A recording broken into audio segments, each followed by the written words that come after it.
수밖에 없습니다. 선거가 끝나자마자 탄핵 시위를 시작했고요. 매주 시위를 해도 손님이 없어서 다수의 분들은 모르고 계시지만 그들은 시위를 계속해 왔습니다. 그러다가 특히 올해 10월쯤에는 이재명 대표의 위증교사 재판에 1심 판결이 나오지 않겠는가 하는 예상들이 있고요. 또 선거법 또 1심 판결이 나오지 않겠는가 이런 예상들이 나오자 이제 이들의 탄핵 노름은 더욱더 크게 달했다 이렇게 말씀드릴 수가 있습니다.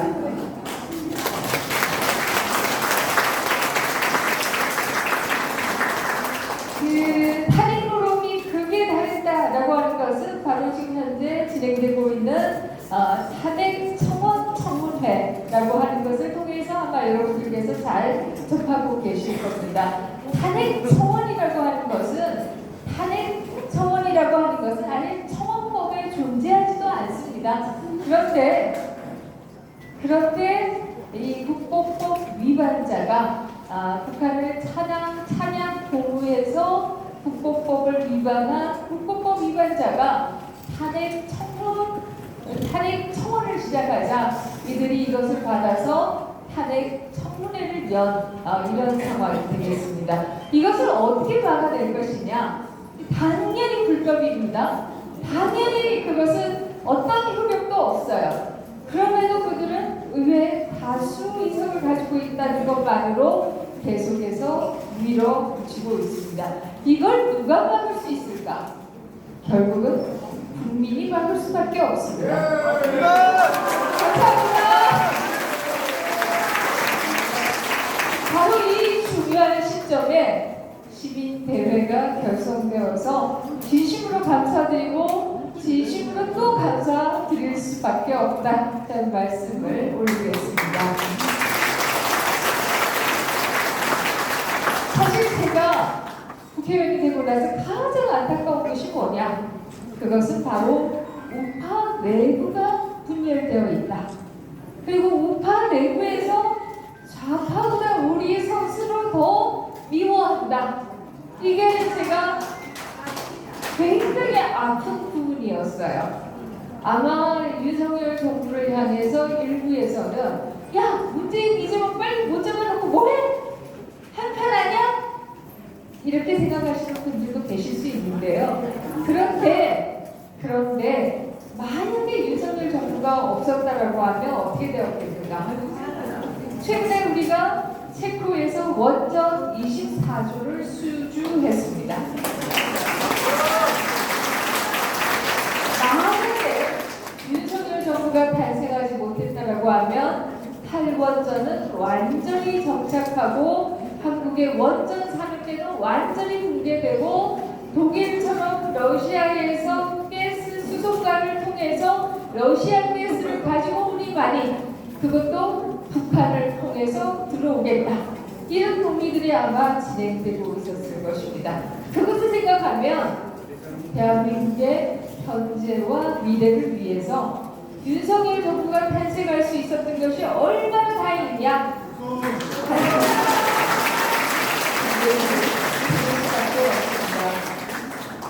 또 하나 얘기를 드리면요. 문재인 정부에서 종전협정 이름도 평화협정이다. 마치 그것이 되면 평화가 오는 것처럼 얘기를 했습니다. 아마 저정도 교체가 되지 못했다라고 하면 이 종전협정을 위한 움직임은 더욱더 가속화되었을 것이다. 종전협정이 이루어진다라고 하면 유엔사는 해체됩니다. 유엔사가 해체되면 주한미군도 철수할 수밖에 없을 거예요. 주한미군이 철수한다라고 하면 한국의 안보는 흔들릴 수밖에 없습니다. 뿐만 아니라 외국의 자본이 한국에 들어오지도 않고 한국의 큰 손들은 다 나갈 거예요. 이렇게 생각해 본다라고 하면 윤석열 정부가 비록 좀 부족해 보이는 분도 계실 수 있지만 그래도 정권 교체되어서 얼마나 다행이냐 이 얘기를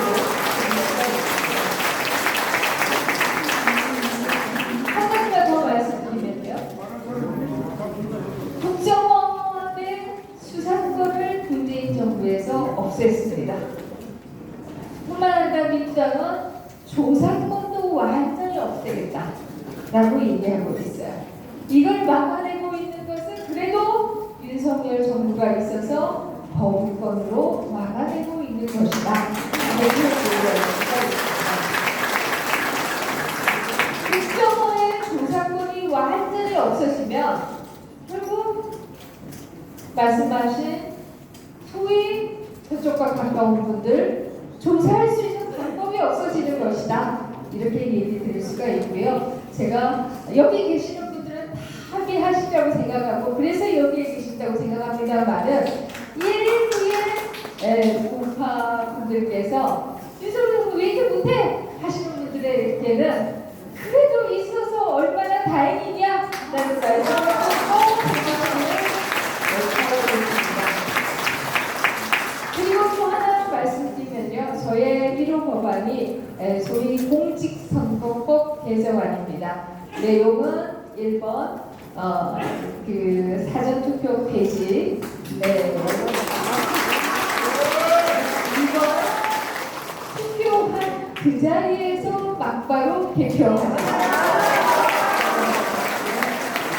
세 번째는 0.5%포인트 이내의 박빙인 지역은 재공표를 신청하지 않아도 법원의 판결을 받지 않아도 그냥 그 자리에서 자동으로 재검표하자라고 하는 게 법안의 내용입니다.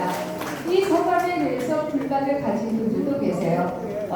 일부에서는 우리도 대만과 프랑스처럼 아예 부재자 투표도 하지 말자, 당일 투표만 하자. 이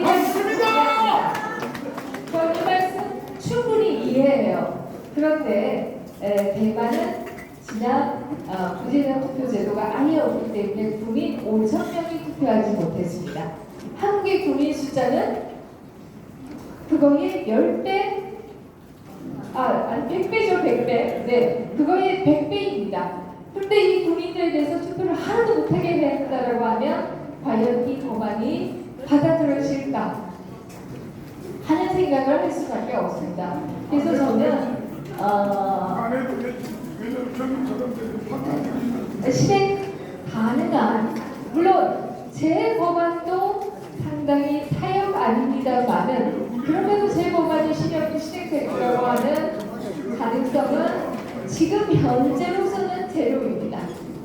우리가 다수 의석이 되거나 아니면 이재명, 문재인 다 구속되고 이제 국민들이 정치 개혁해라 라고 하는 목소리가 굉장히 높아지거나 그래야 이제 논의가 시작될 것이다. 이런 얘기를 드릴 수가 있습니다.